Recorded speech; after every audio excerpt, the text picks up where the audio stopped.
Hello everyone, I hope आप सब लोग अच्छे होंगे। और इस वीडियो में बात करने वाली हूँ कि पर्सनल आइडेंटिटी क्या है, यानी कि व्यक्तिगत पहचान क्या होती है। तो इन सेंस ऑफ व्यक्ति या पर्सन, हम सबके इसेंशियल जो फीचर्स हैं वो एक जैसे होते हैं। अगर हम पर्सनल आइडेंटिटी की बात करें तो ईच इंडिविजुअल्स यानी प्रत्येक व्यक्ति की जो आइडेंटिटी होगी वो अलग अलग होती है, जैसा कि हम सब जानते हैं। तो पर्सनल आइडेंटिटी को समझने के लिए जो मुझे सबसे प्रैक्टिकल अंडरस्टैंडिंग लगा, वो जिस तरीके से प्रोफेसर जे.एन. मोहंती ने अपनी book the self and it's other करके इनकी बुक है, उसमें एक चैप्टर है लेयर्स ऑफ सेल्फहुड। जिस तरीके से उसमें पर्सनल आइडेंटिटी को एक्सप्लेन किया गया है वो काफ़ी प्रैक्टिकल अंडरस्टैंडिंग है अपनी पर्सनल आइडेंटिटी को समझने का। पर्सनल आइडेंटिटी को समझने के लिए हमें पर्सन के 3 इसेंशियल लेयर्स को समझना जरूरी होता है, क्योंकि ईच लेयर्स के अपनी आइडेंटिटी होती है और सभी आइडेंटिटीज से मिलके फाइनली व्यक्ति की आइडेंटिटी को हम समझ सकते हैं। तो अब ये देखें कि वो 3 इसेंशियल लेयर्स कौन कौन से हैं। तो person as a subject, person as a ego and person as a social self करके, या सोशल सेल्फ को ही सेल्फ के फॉर्म में हम समझ सकते हैं। पर्सन एज ए सब्जेक्ट या सब्जेक्टिविटी क्या है, अगर इसे समझे तो पर्सन एज ए सब्जेक्ट हम उसे इंटेंशनल एक्ट से समझ सकते हैं।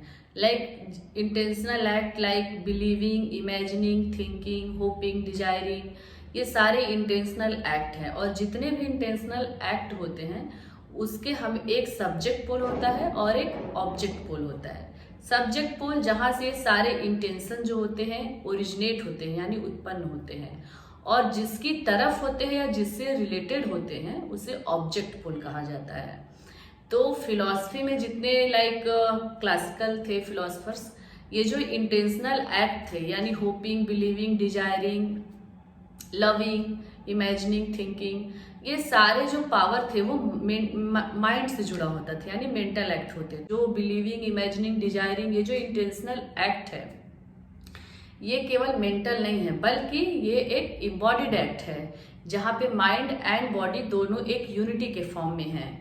और हमारे बॉडी भी उतना ही इंटेंशनल है जितना कि हमारा माइंड है। यानी कि यहाँ पे ये जो एक्ट है ये डिवाइड या बटे हुए नहीं है कि ये मेंटल एक्ट है या बॉडीली एक्ट है, बल्कि ये एक इम्बॉडीड एक्ट है। पर्सन एज ए ईगो या जो सेकेंड लेयर ऑफ सेल्फ की अगर हम बात करें तो जो ईगो को भी जो फिलोसफर्स रहे हैं वो काफ़ी अलग अलग तरीके से इंटरप्रेट या एक्सप्लेन किया है, पर मैं यहाँ पे जिस तरीके से मोहंती ने एक्सप्लेन किया है उसी तरीके से बात करूंगी। तो मोहंती के अकॉर्डिंग अगर हम समझें तो ईगो का कॉन्सेप्ट यहाँ पे था कि जितने भी हमारे जो एक्सपीरियंसेस होते हैं वो कभी भी अलग अलग नहीं होते हैं, जो एक यूनिटी के फॉर्म में होता है जिसको हम मेमोरी कर सकते हैं कि जब चाहे हम अपने किसी भी जो एक्सपीरियंस है उसको रिफ्लेक्ट यानी कि सोच सकते हैं या रिफ्लेक्ट हो सकते हैं, या सेल्फ इंट्रोस्पेक्शन जो हम करते हैं अकेले में, जो हम चीज़ों को याद करते हैं और जो हमें सही या गलत लगता है उसके बारे में जो हमारी समझ बनती है उसे एज ए ईगो समझ सकते हैं। यानी एक ऐसी यूनिटी का फॉर्म जिसके थ्रू हम सेल्फ इंट्रोस्पेक्ट करते हैं और सेल्फ रिफ्लेक्शन पॉसिबल होता है। और इसे और भी सिंपल समझना हो तो इन फॉर्म ऑफ हम मेमोरी समझ सकते हैं। लाइक फाइनली जो कलेक्शन ऑफ हमारे एक्सपीरियंस होता है मेमोरी के रूप में, उसे हम ईगो समझ सकते हैं। तो पर्सन एज ए सब्जेक्ट या सब्जेक्टिविटी या पर्सन एज ए ईगो, जो भी ये 2 लेयर्स ऑफ सेल्फ हैं, हम कह सकते हैं ये इंडिविजुअलिस्टिक एस्पेक्ट्स रहे हैं इंडिविजुअल के इसेंशियल लेयर्स के रूप में। और अगर पर्सन एज ए सेल्फ या सोशल सेल्फ में हम समझे तो ये एक सोशल एस्पेक्ट है व्यक्ति के आइडेंटिटी का या उसके सेल्फ का। लाइक यहाँ पे जिस तरीके से दूसरे हमें परसीव करते हैं या दूसरे हमें रिकॉग्नाइज करते हैं, पहचानते हैं, तो वो तरीका क्या होता है कि हम पर्टिकुलर प्लेस से बिलोंग करते हैं, पर्टिकुलर हमारा एक फैमिली बैकग्राउंड होता है और पर्टिकुलर हमारा एक प्रोफेशन होता है। हो सकता है हम डॉक्टर हो, इंजीनियर हो, प्रोफेसर हो, कोई भी प्रोफेशन। यानी कि जिस तरीके से दूसरे हमें समाज में पहचानते हो वो सारे हम पॉसिबिलिटीज जो हैं आप समझ सकते हो। तो ये जो यहाँ पे जो हमारा आइडेंटिटी है वो कम्प्लीटली सोशली कंस्ट्रक्ट होता है, यानी समाज द्वारा एक तरह से जिस तरीके से समाज में पहचानता है समाज द्वारा ही बनाया गया होता है। पर हमारे जो आइडेंटिटी है वो केवल और केवल हमारे सोशल सेल्फ तक ही नहीं होता है, बल्कि बजाय हम सोशल सेल्फ के हम एक सब्जेक्टिव बीइंग होते हैं, जहाँ पे हमारा एक कह सकते हैं कि अपनी योग्यता होती है, हम कैपेबल होते हैं अब डिजायर करने के लिए, होप करने के लिए, थिंकिंग करने के लिए, इमेजिनेशन का हमारा पावर होता है। और ये सारे एक यूनाइटेड फॉर्म में होते हैं, एक कलेक्टेड फॉर्म में होते हैं, जिसको हम ईगो कह सकते हैं। तो कहीं ना कहीं किसी भी जो व्यक्ति की आइडेंटिटी होती है वो हमेशा एक इंडिविजुअलिस्टिक एस्पेक्ट से हम समझ सकते हैं और दूसरा सोशल एस्पेक्ट से समझ सकते हैं।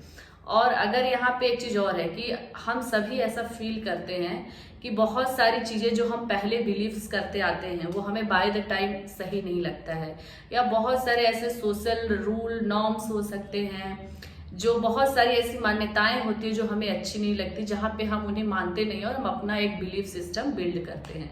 तो जितना ज्यादा हम समाज से हट के, बनाए हुए नियमों से हट के जो हमें सही लगता है उसे हम एग्जामिन करते हैं और अपना एक पॉइंट ऑफ व्यू रखते हैं, कह सकते हैं कि वो हमारा ईगो इंडिविजुअलिस्टिक एस्पेक्ट्स ज़्यादा होता है, यानी वहाँ पे हमारे ईगो का रोल बहुत ज़्यादा होता है।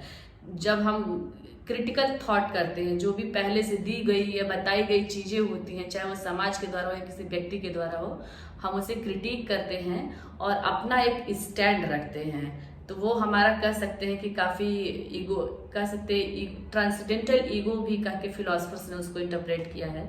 तो फाइनली ट्रांसडेंटल ईगो यही होता है कि जब आप समाज के द्वारा जो बनाए हुए नियम और कानून के अकॉर्डिंग आपके जो ईगो है या जो आपकी समझ है वो आपको सही न लगे और आपका अपना एक अलग बिलीफ सिस्टम हो और अपना एक अलग स्टैंड हो। तो डिफरेंट लेयर्स ऑफ सेल्फहुड की आइडेंटिटी क्या है? तो अगर हम सब्जेक्टिवली लिव्ड बॉडी की एट्रीब्यूट्स की बात करें तो हाइट, वेट, स्किन कलर हो सकता है। आइडेंटिटी ऑफ मेंटल लाइफ की बात करें तो वहाँ पे हमारे एनालिटिकल एबिलिटी या क्रिएटिविटी हो सकती है व्यक्ति की। और यदि हम ईगो, आइडेंटिटी ऑफ ईगो की बात करें तो वहाँ पे व्यक्ति के जो बिलीव्स, हैबिट्स, कन्विक्शन उसके अपने होते हैं। और आइडेंटिटी ऑफ ट्रांसडेंटल ईगो की बात करें तो जहाँ पे लीडरशिप, इनोवेशन की बात कर सकते हैं जो व्यक्ति के अंदर होता है। और जो हमारा आइडेंटिटी ऑफ सोशल सेल्फ या आइडेंटिटी ऑफ जिसको सेल्फ भी कह सकते हैं, वो जिस तरीके से हमें दूसरे पहचानते हैं या जानते हैं, परसीव करते हैं, वो हो सकता है। और जो हमारा सोशल आइडेंटिटी होता है वो हमेशा रिस्क पे होता है, यानी कि वो किस तरीके से दूसरे के सामने दूसरे हमें परसीव करते हैं उसे हमेशा हमें मेंटेन करना पड़ता है। खैर, इस वीडियो में जो मेरा फोकस था वो ये एक्सप्लेन करने का था कि फाइनली कोई भी व्यक्ति अपनी पहचान, आइडेंटिटी के बारे में जब भी समझने की कोशिश करे तो एक कंप्लीट अंडरस्टैंडिंग उसको कैसे आ सकती है अपनी पहचान के बारे में। तो जो कि मुझे जे.एन. मोहंती का जो कॉन्सेप्ट था पर्सनल आइडेंटिटी का बहुत ही प्रैक्टिकल और अट्रैक्टिव लगा, या एक तरह से कंप्लीट अंडरस्टैंडिंग कह सकते हैं खुद के पहचान या आइडेंटिटी को समझने का। और नेक्स्ट वीडियो में मैं बात करने वाली हूँ परसिस्टेंट ऑफ पर्सनल आइडेंटिटी, यानी कि हमारे व्यक्ति की आइडेंटिटी का नेचर क्या है। क्या जो हमारी आइडेंटिटी होती है वो फिक्स होता है या फिर चेंजेबल होता है? तो इससे मैं नेक्स्ट वीडियो में बात करूँगी और आई होप कि ये वीडियो अच्छी लगी होगी।